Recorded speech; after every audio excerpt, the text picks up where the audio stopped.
मैंने आप सभी के साथ मीडिएशन के काफ़ी सारे वीडियोस शेयर किए हैं और आप सभी का भरपूर प्यार उसमें मिला है लाइक, कमेंट्स और शेयर के ज़रिए। और मेरे बहुत सारे सब्सक्राइबर्स ने मुझसे ये सवाल पूछा है कि जब मीडिएशन सेंटर में कोई भी केस रेफ़र होता है, क्योंकि यही बात बताई जाती है कि दोनों ही पार्टियों को सच बोलना चाहिए ताकि सच्चाई सामने आ सके और किसी एक जगह पर उन दोनों पक्षों का समझौता हो सके।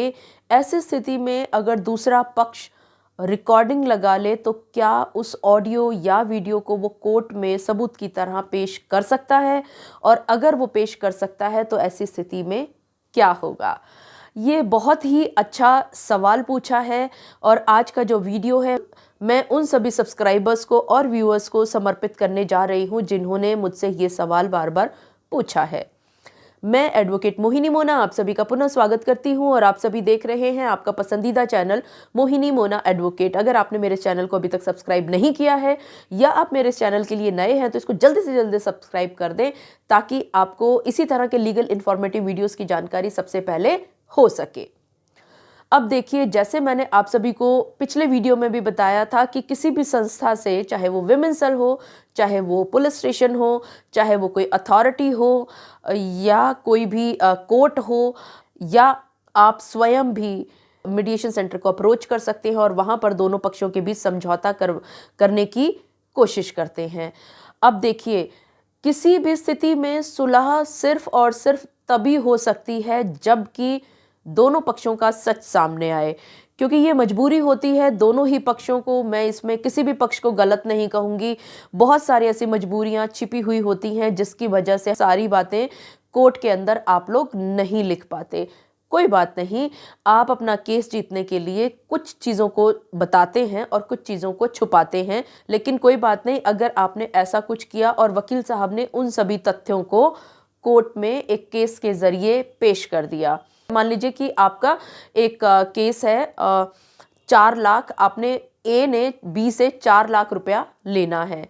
अब कोर्ट में जो केस है उसमें तो लिखा है 4 लाख लेना है, लेकिन जब समझौते की टेबल पर बात हुई तो वहां पर पता चला कि 4 लाख का चेक जरूर दिया था, लेकिन उसमें से 2 लाख या 3 लाख वो दे चुका है, बाकी का इतना सिर्फ एक बचा हुआ अमाउंट था। और इसके लिए इन्होंने पूरे एक चेक अमाउंट का कोर्ट के अंदर केस डाल दिया है।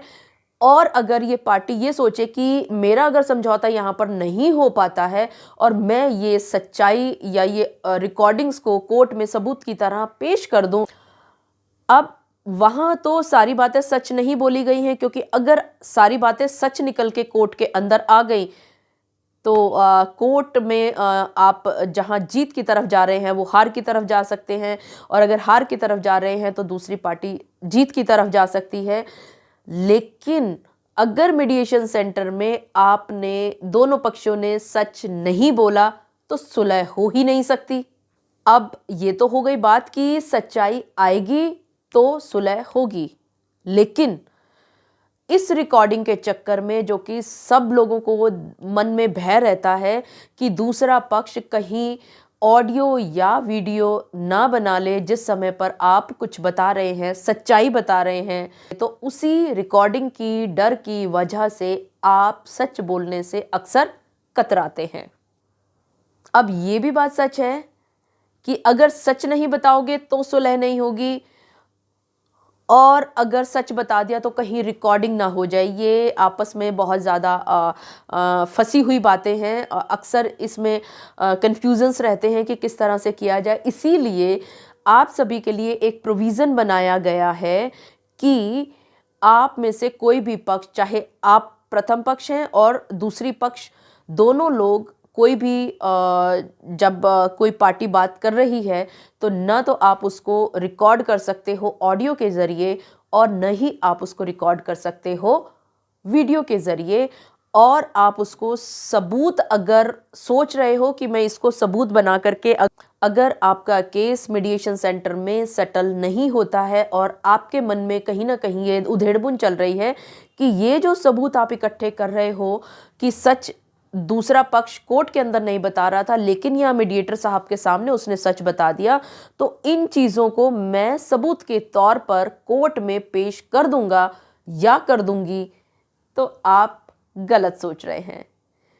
क्या आपको मालूम है कि ये जो आप रिकॉर्डिंग करते हैं, चाहे वो ऑडियो हो या वीडियो हो, ये कोर्ट के अंदर या किसी और भी जगह पर अगर आप पेश करते हैं तो ये मान्य ही नहीं होता। इसी वजह से, क्योंकि ये भी सच्चाई थी कि अगर आप सच नहीं बताएंगे तो समझौता होने की गुंजाइश नहीं है, इसीलिए ये क्लॉज भी बनाया गया है कि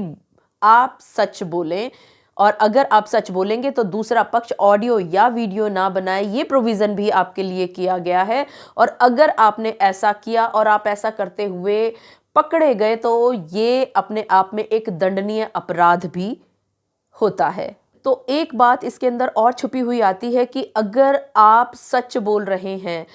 और अगर आप सच बोल करके कुछ बातचीत कर रहे हैं और बाद में चाहे इसमें समझौता हो या ना हो, आपको कानूनी सुरक्षा मिलनी चाहिए। और इसी कानूनी सुरक्षा का जामा पहनाते हुए ही आपके लिए ये प्रोविज़न किया गया है कि अगर कोई भी पक्ष ऑडियो या वीडियो बना लेता है तो वो अगर सबूत के तौर पर कोर्ट में बाद में पेश करे तो उसको किसी भी तरह की मान्यता प्राप्त नहीं होती। मैंने अपनी प्रैक्टिकल लाइफ में बहुत सारे लोगों को इस तरह की गलतियां करते हुए देखा है, और वो उस समय तो बहुत खुश हो जाते हैं ऑडियो बनाते हुए या वीडियो बनाते हुए कि वो इसको आगे अथॉरिटीज़ में यूज़ कर लेंगे। लेकिन ये दंडनीय अपराध होने के साथ साथ कहीं पर भी जब सबूत के तौर पर नहीं माना जाता और आप अपना ध्यान भी भटकाते हैं,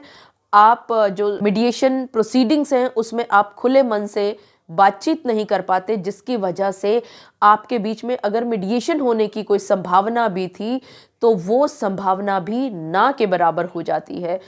आशा करती हूँ कि मेरे आज के इस वीडियो में मेरी इस छोटी सी पहल के ज़रिए आप सभी लोगों को बहुत अच्छी तरह से मालूम हो गया होगा कि अगर किसी भी केस में समझौता होने की अगर थोड़ी सी भी गुंजाइश नज़र आती है तो आपका केस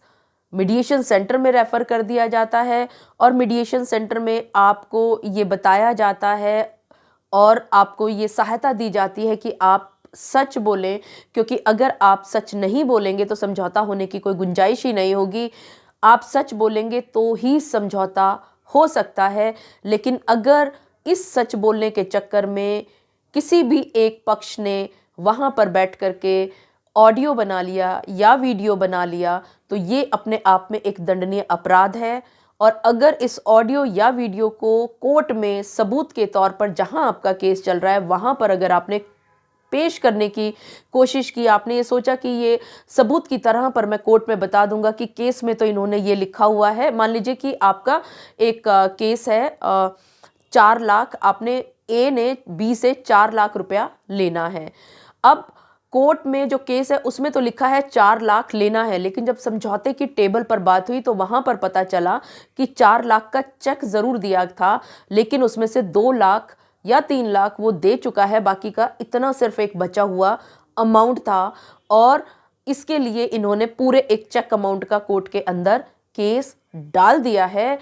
और अगर ये पार्टी ये सोचे कि मेरा अगर समझौता यहाँ पर नहीं हो पाता है और मैं ये सच्चाई या ये रिकॉर्डिंग्स को कोर्ट में सबूत की तरह पेश कर दूं, तो आप नहीं कर पाएंगे, क्योंकि ये कोर्ट में कोई भी रिकॉर्डिंग्स मीडिएशन सेंटर की पेश करना कानूनन मान्य नहीं है। और क्योंकि आप सच बोलें और अगर आप सच नहीं बोलेंगे तो समझौता नहीं होगा, इसीलिए आपके लिए क्लॉज बनाया गया है कानूनी जामा या कानूनी सुरक्षा आपको देने के लिए कि आप सच बोल सकें और आपके बीच में अगर समझौता होना हो तो वो समझौता हो सके। आशा करती हूँ कि आपको मेरा आज का वीडियो भी अच्छा लगा होगा। अगर आपको मेरा ये वीडियो भी अच्छा लगा हो तो इसको लाइक, शेयर और कमेंट करना ना भूलिएगा। और हाँ, अगर आपने मेरे इस चैनल को अभी तक सब्सक्राइब नहीं किया है तो इसको जल्दी से जल्दी सब्सक्राइब कर लें। और हाँ, एक और आखिरी बात कि अगर आपको कोई भी सवाल ऐसा है जो कि आपको लगता है कि उस पर एक वीडियो बनाया जाना ज़रूरी है, तो वो प्लीज़ आप कमेंट के ज़रिए आप मुझे लिख करके बताइएगा। और हाँ, अगर इसी तरह की स्थितियाँ आपके साथ भी हुई हैं तो आप कमेंट के ज़रिए मुझे बताना ना भूलिएगा। अपना और अपने परिवार का बहुत अच्छी तरह से ध्यान रखिएगा। Thank you, take care, bye bye.